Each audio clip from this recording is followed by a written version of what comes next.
And I know it's different now, but when we were there, it was all about relationships, Yeah. fun, freedom. I mean, I know I had way too much freedom, but it was a blast just being free and making, having your grandfather and your dad just laugh at us, give us all kinds of weird jobs, and just let us be kids. Man, Yeah. Steve, I got to tell you, I think one of the most intelligent, probably, Tom, you could chime in on this, the most intelligent person that we've ever had in this podcast was Nate Forrester. And Mm. he said the exact same thing. Like, he's now a attorney in Florida for the DeSantis administration, Oh, arguing wow. cases. And he said one of the most influential parts of his life was that time when he was a late teenager and had was allowed that freedom to do those things, be silly, but also be trusted. And I think Steve just nailed it. Yeah, I mean, especially today, kids are under the gun in all kinds of ways. So it's you try to tell people about, what we did, tell, younger people what we did, and they're like, man, that doesn't even sound real.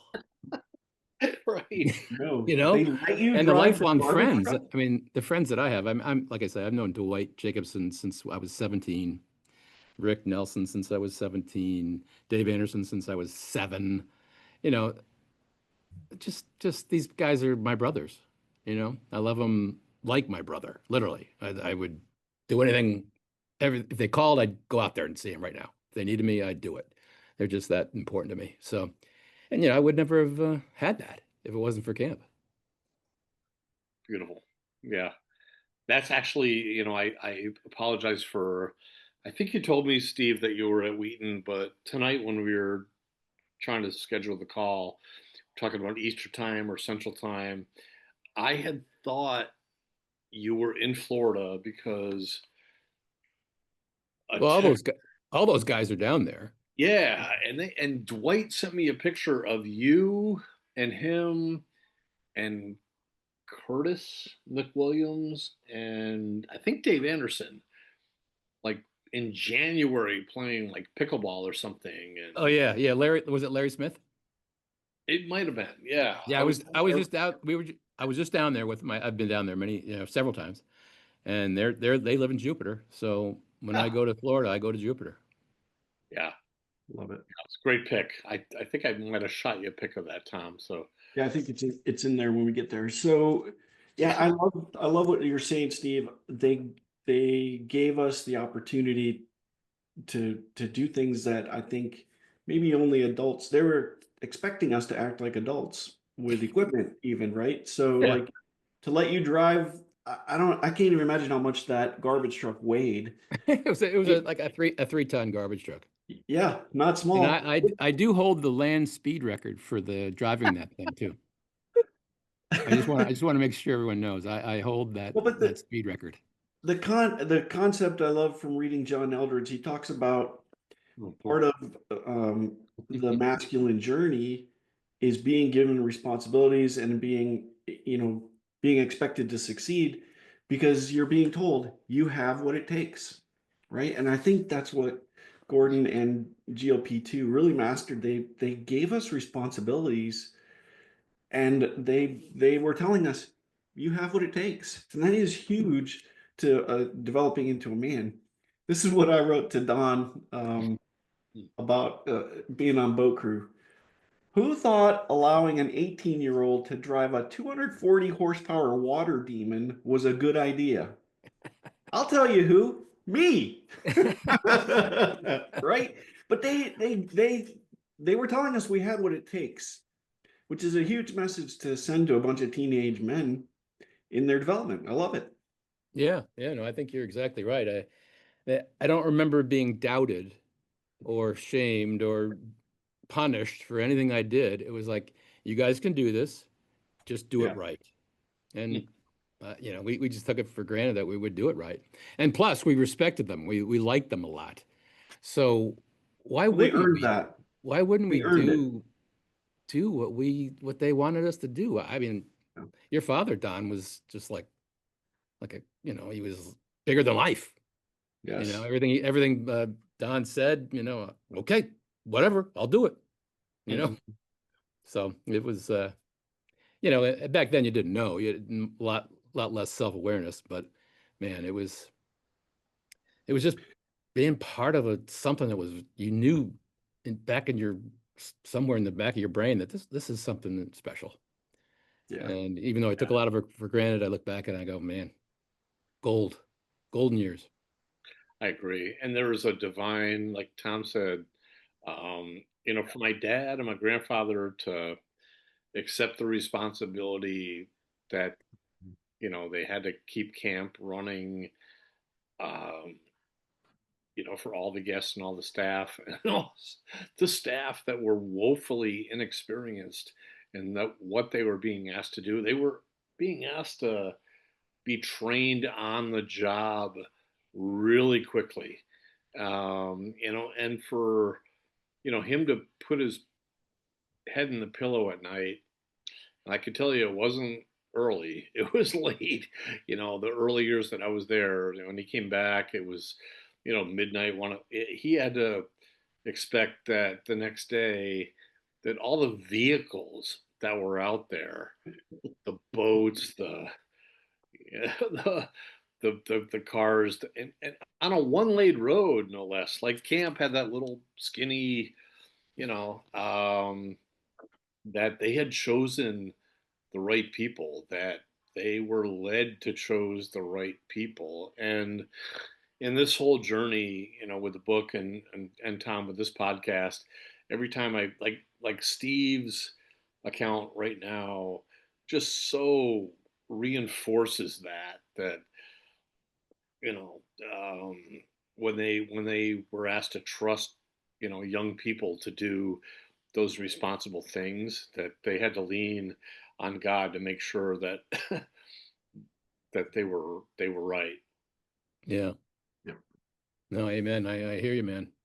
It was like I was saying, you respected these guys, these leaders like your dad and like Doug Schoen and that. You're just like, I wanna do the right thing in their eyes. If they Mhm. give me a pat on the back or, hey, way to go, dude, or whatever, that was everything.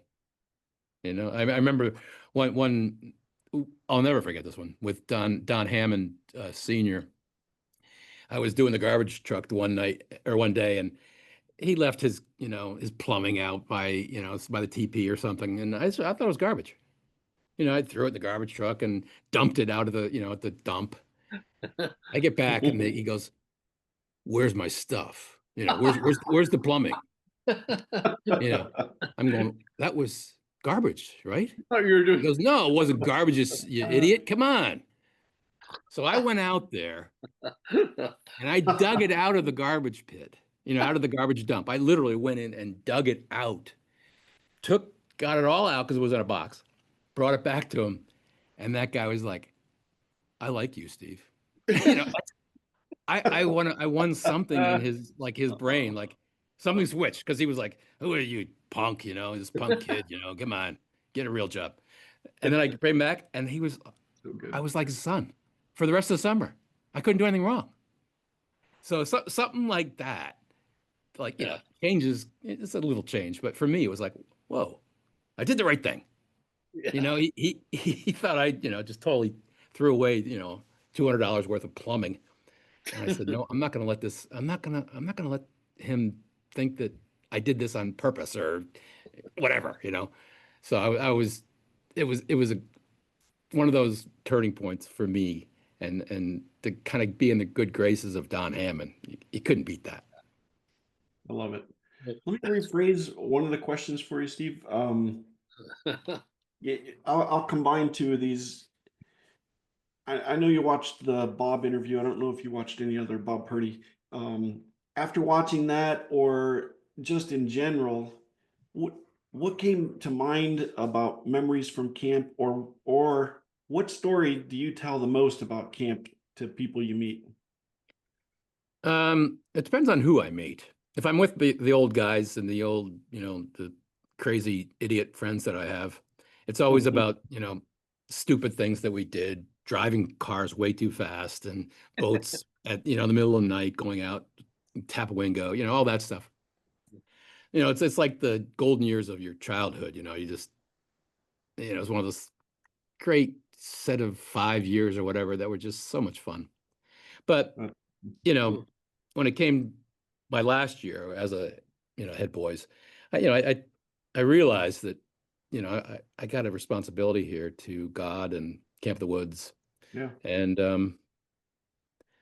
just, I remember one kid, there's several kids, there were several of them that I just connected with really deeply. And one kid did actually, become a Christian that summer.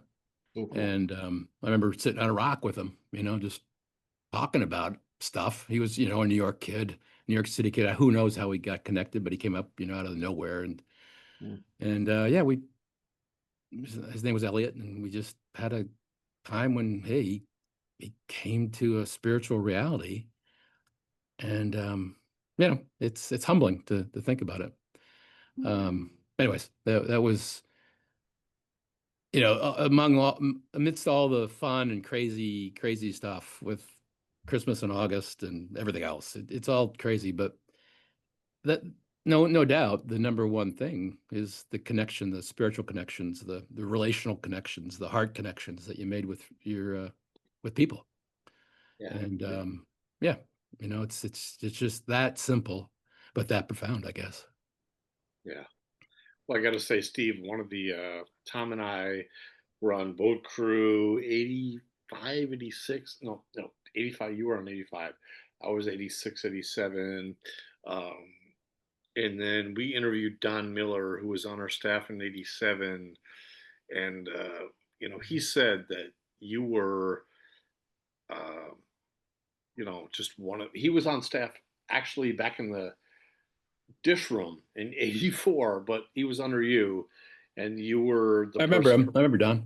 Don, yeah. Okay. Yeah. And yeah, you were a person that he credits for, transforming his life spiritually, Oh, wow. just to be a cool leader. And that was before I think that he even acknowledged that Camp's signature drink, a Mr. Sippy, got called something under your name somehow. A It Mr. was a Mr. Steve. Steve. So how's that It was for a, you? And like, it was an, what it was an, the it was an heck? orange Julius, an orange juice with ice All cream. right. And I ordered it out of the blue and kept ordering it. And they said, "What is this? Come on." And then, so they just, for some reason, they called it a Mr. Steve. For some reason, because that's huge. Like you could It's have so the influence to have a drink in the teepee called after you. Yeah, Like, that's yeah. It was very funny and cool and silly. yeah. But in fact, Rick Nelson came back, or he emailed me, like texted me like 2 years ago. He said they just took off the Mr. Steve off the menu. It was there Like, that long, like you're 2 years are you ago? kidding? All right. All right. Yeah. We'll work So on getting it back. yeah, That's amazing. yeah. No, it's Amazing. all good. I mean, it was everything. Every night in the TP, with fooling around and playing basketball with Don and the crew. Ah, All of it, just so fun. Let me ask you two more questions. This one should be quick. What's your favorite camp landmark or location? Um, I spent so much time at the Point. That's a great answer. I lived down the Point in the last shack on the all the way at the end. Oh, you The did? Point Yeah. Tentel? Oh, what I lived year? in Who that with little who? tentel. Me and Paul Hurley were roommates in that Oh, excellent. tentel. That's amazing. Well, Don, So Don and I roomed there yeah. as well. Oh Yeah. yeah. We set up a big swing on the tree, and yeah, and that was always the place to be, A because they're swing, all that's nothing. We set up a diving board where. into it wasn't very good, but into the pit where you launch the boat. Oh, nice. it was pretty bad, but it was Oh pretty. yeah. Yeah, yeah. I bet you guys Funny. have some great stories about. Did you? Oh, I mean, there must have been hundreds of stories, but did you, so did, many did you Yeah, have but the fact that you were there with Paul Hurley, you lived in that cabin. Yeah. did you run out food out to the Tapawingo every morning and all that Oh, stuff? yeah. And Yeah, every 5 mornings. Yeah, yeah, yeah. Sometimes in the fog. Yeah. yep, yep, yep. I do remember that clearly. That was one of those things I'm thinking, are they serious? They're going to let me drive this boat in the fog in the, in the early morning when I didn't get any sleep. They're Yeah, serious. Yes. yeah. That was So it was good. it was good. All right. Last question for Mrs. Purdy here. With which camp person would you like to reconnect? Well, I'm reconnecting with one of them right now, There you go. Don Purdy. Oh, But no doubt, it's his Uncle Bob. Okay. I would. I mean, I'd love to catch up with Dave Nelson again. I do. It's ironic. He's got a connection here at Camp First Trust where I work. His daughter married a brother of an employee here, so I get to hear about Dave all the time because they spend summers up there in Spofford. Oh, that's But I love Dave. He was awesome. But awesome. yeah, Bob Purdy for sure. I mean, he obviously played a big role. We had a really good friendship for years. I'm yeah. So and I knew all So from before he you, was married and then after he was married and all that all right, stuff. So you sent a picture, Steve, and Tom, I think you have it. I'll cue it up. It's of my Uncle Bob on the beach or above the beach with Dave Anderson, and he's like, the way I see it, he's kind of imitating, like doing a little music thing. There you go. yeah, So Tom credits my Uncle Bob with influencing his musical journey with Yeah. Steely Dan, and oh my gosh, Tom, I'll turn it over to you. Like, yeah, yeah. We had, He had some good music. I remember listening to yeah, music, he did. in Hong Kong. He used to have his cool stereo and right. some really good tunes. But that picture's it is so awesome. Yeah. You look at Dave. He I don't know what. He looks like I don't know, hasn't been eaten for like about a month or two. Yeah. And then Oh, Bob's doing the shuffle. Yeah. Yeah, I think Dave said that was post season, Okay. whatever year that okay. was, some postseason I'm deal. guessing like 81 or something Was ish. it? Was it? Yeah, yeah. I don't know. You sent it, and I'm just guessing because he was there and 81 talked. sounds right. 81, Okay. because I had to leave every year because I wanted to go back to college, but those guys stuck around for a little while afterwards. Yeah. As So time you did. I'm sure that's right. Yeah. And I Tom, love it. your musical kind of journey with him, like what do you say? Well, again, off season, I would go over to where Bob was living and he had his cool record player and he had amazing music. I honestly didn't know. Like, I'm thinking it was like the Moody Blues, the Kinks, um, Emerson, Lake and Palmer, that type of music that I just hadn't listened to before. And I would just go through his records and say, "Hey, let's listen to this, Bob. What do you think?" And we listened to a lot of music. It was so fun. Wait, you were at his place in up on Oak Mountain, or where were you? No, He- he had an apartment somewhere on camp Oh, did property. he? Box, I think. There was Yeah. one year or something, a couple summers he was living up in Oak Mountain, one of the rooms Yeah. up there, but I don't know, maybe that might have been postseason or something. Yeah. No, I think I was staying in Woodlands too, so it must have been walkable from there. Yeah. Yeah. Yeah, Bob was he was way before his time in terms of like being able to talk to people and Yeah. you know reminding them about what was most important. And he was he I remember just him giving as much time to whomever, myself, as I needed. He wasn't like, hey Steve, it's 8 o'clock, you gotta go. Never. No. He could just talk forever and process stuff and talk spiritual stuff, Bible stuff, questions we had, some doubts we had. And he was definitely just he was always there, always present. Yeah. Yeah. Huge impact on my life. Steve, you Okay. just seem like a perfect epitome of who we would have wanted to bond with. And I'm not aware of the age difference. I'm sure he was a few years ahead of you, but Yeah. I'm looking at Dave Anderson there and trying to put you. Are you around Dave's age, maybe? Yeah, Or Dave and I are exactly the same age. He's like a month older than I am. okay, okay. But I yeah, saw he's Dave, yeah, at the Walt Maloon funeral. oh, yeah, that's I right. was asking him about, you still a pilot? He's like, yeah, for another year or so, and then they're, I hit a certain age and I'm done. And I'm like, no way you could be that age now. And I I know. said to you, I there's know. no way you or he could be an age that I know. It creeps up on you. It goes so fast. jeez. But I know what you're talking about because I was with Dave on his last flight. He flew into Oh, Palm Beach, and I Oh, surprised him at the airport. And oh, it was his last flight. And he was, he's very stoic and all that stuff. But I kind of felt, tearful that, this is it. yeah. So yeah, so that was it. When he turned that age in August, it was over. wow. You Mm. guys are an inspiration. The fact that you don't look anywhere, or seem Yeah. anywhere near an age where you should be You've been working. Yeah. cashing it. Like, you've got so much more. Yeah. Wow. Yeah, well, I credit, I often talk to Dave about this. I say, I blame like Camp of the Woods and all that fun we had because I thought that was going to be like it forever. Life was going to be just a blast and a lot of fun. And I'm just like still got that desire to be young and have fun and connect with people. And yeah, Mhm. so yeah, now that we're talking about it, I do realize how those years so deeply got into my soul.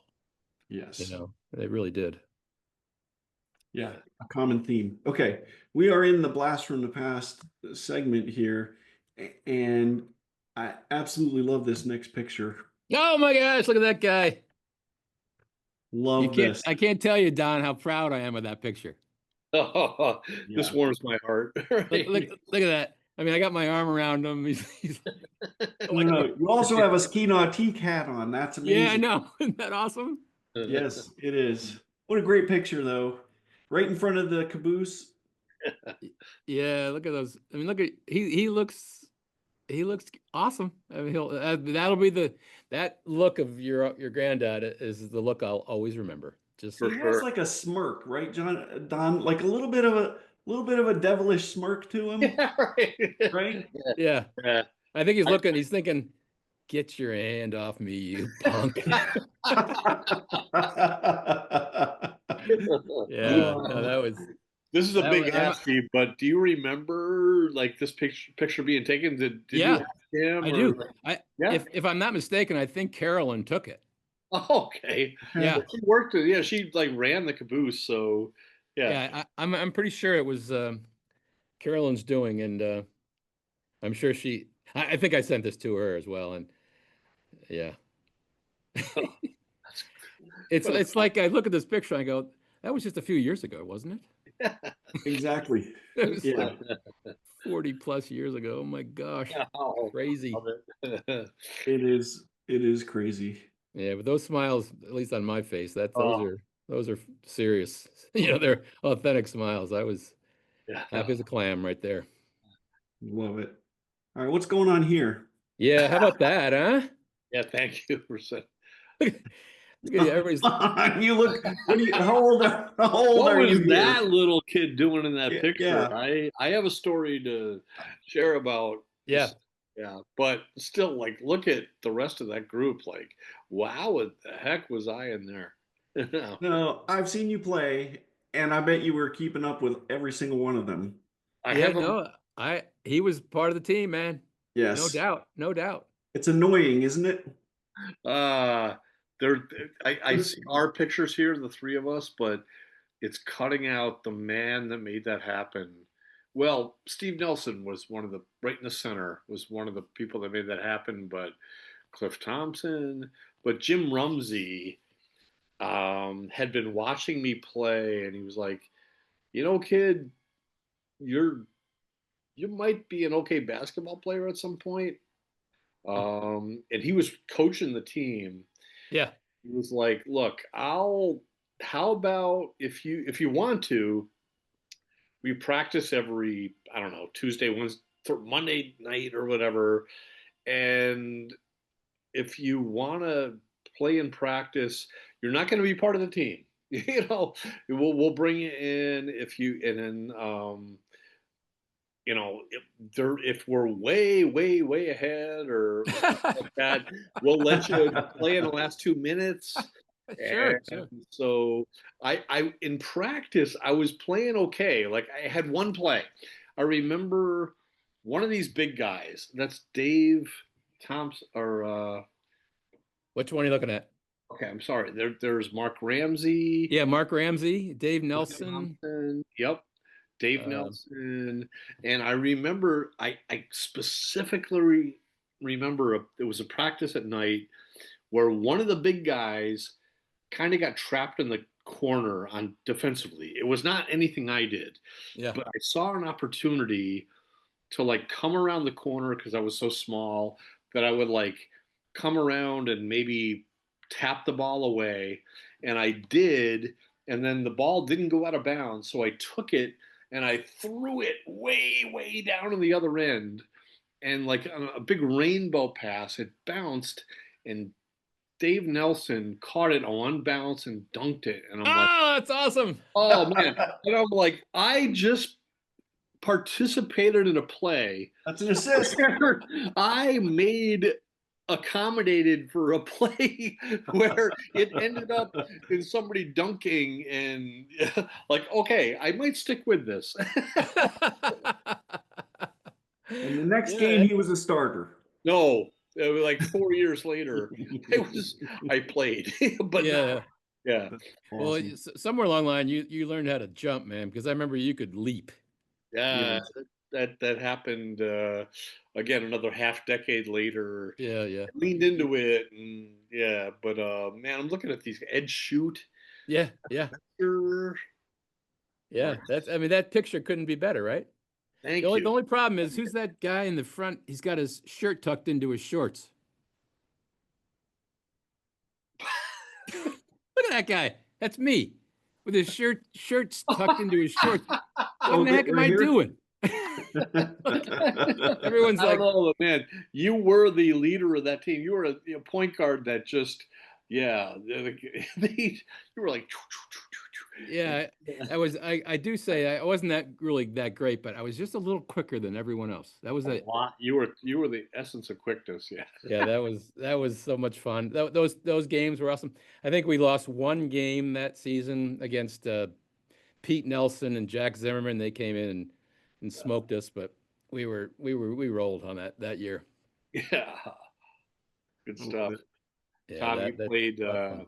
preseason 86, 87. You were, did a lot of that basketball. But you, Tom, you could see, some of these guys. Was that, yeah, Cliff Thompson? Yeah, you could name him. If you named him, I would say, yeah, I know that. The guy next on my right was my roommate at Taylor, Rod Johnson. Oh, okay. But there's You're right. the Yonley, and there's a Yonley in the front there, and Shoot, and Good shoot here. that guy next to Ed on his right is boy, what's his Fisher, name? Jeff His Fisher. his Fisher. Yeah, his dad was over at where my dad lived over in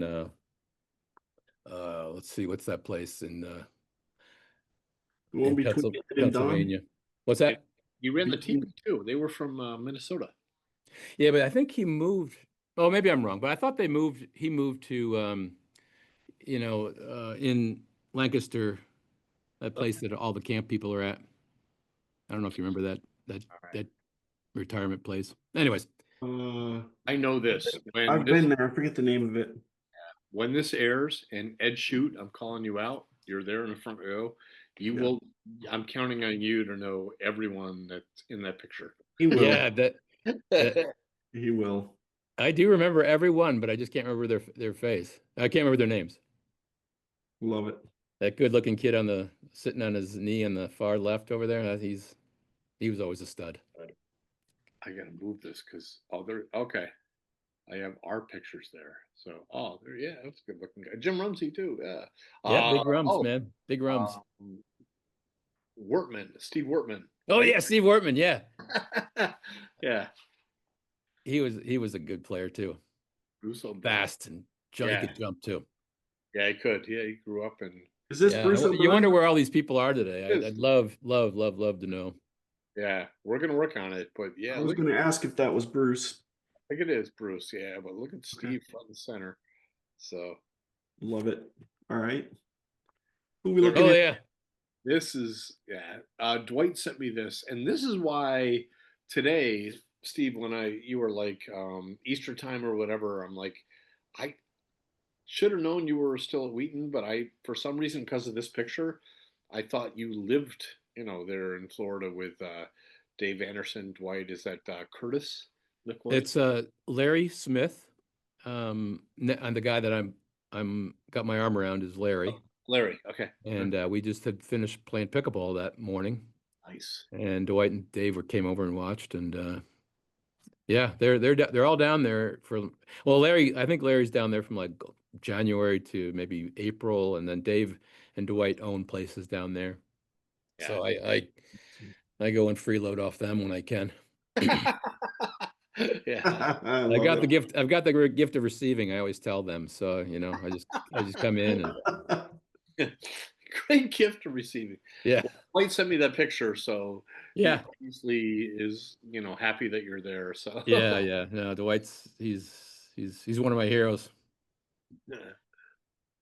wow. So yeah. Wow.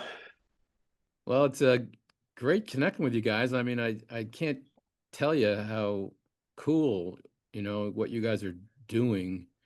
You must have brought a lot of people together and people come in and write you or text you or whatever. Just great way to bring back the old time and the golden years. So Well, Yeah. don't be surprised if we ask you to come on and say hello to somebody at some point then. yeah, always, man. I'm always available. I would love, like I say, I love when I hear, about people who I knew 30 years ago, 40 years ago, and hear about what they're doing. And it's like Yeah, not a day passed. Yeah, exactly. I love connecting with them. You I pick right appreciate up where you were. Yeah. So Tom. tell me your what this kind of thing has done for you guys. Hmm, Go ahead, Don. uh, I don't have the words to describe like. Yeah, great question. In terms of Yeah, I mean, like, yeah, you wrote the book, so that brought you back into time, and now you're connecting face to face with people. I mean, Yeah. what does that do for you and do to you, and how has it changed your um, life? I'm still in the middle of that, trying to figure that out, but it's a blessing, no doubt. Like, Yeah. um, I I fear that if I answer you honestly, it'll sound like an exaggeration because um, as Tom and I are doing these interviews, connecting with people, and I look forward to this continuing, Steve. But um, literally, like everyone that we've had on, uh, there's some money line or something that uh, I think of. Wow, I had an opportunity to connect with that person. This is what they said, and something relevant will come up to remind me of that line. And then even if it's not a line itself, it's like, um, now I think of them, where they are, what their connection with camp, and what they're, for the most part, I would say north of 75, 80%. And Steve, you're right in that wheelhouse, are people that had such an influence on me, that I looked up to. Um, and I watched what they were doing and watched how they dealt with people, how they interacted with people, me, but others. Like, when I, you know, had a conversation with someone like you or played basketball with you, my observation was not done. It was watching, how you interacted with them at the teepee or at Woodlands or wherever you were, and I'm like, man, that's what I aspire to be. That's how. If only I could learn to treat people that way. And Tom and I went to college together for a couple of years, um, and he embodied that. He has and still does. So for me to kind of make these connections with him is definitely special. Yeah, it's really unique. It's so unique. Not many people do this. For obviously they don't do it. Not many people, but I can only imagine. Kind of. There's no time that maybe between what you are now and what you were then, because you're connected with people who were, just your friends and your family, and Yeah. it's just I think healthy, great memories can give life that much more meaning. Yeah. Yeah. It as soon as you asked the question, it brought something to mind for me, Steve.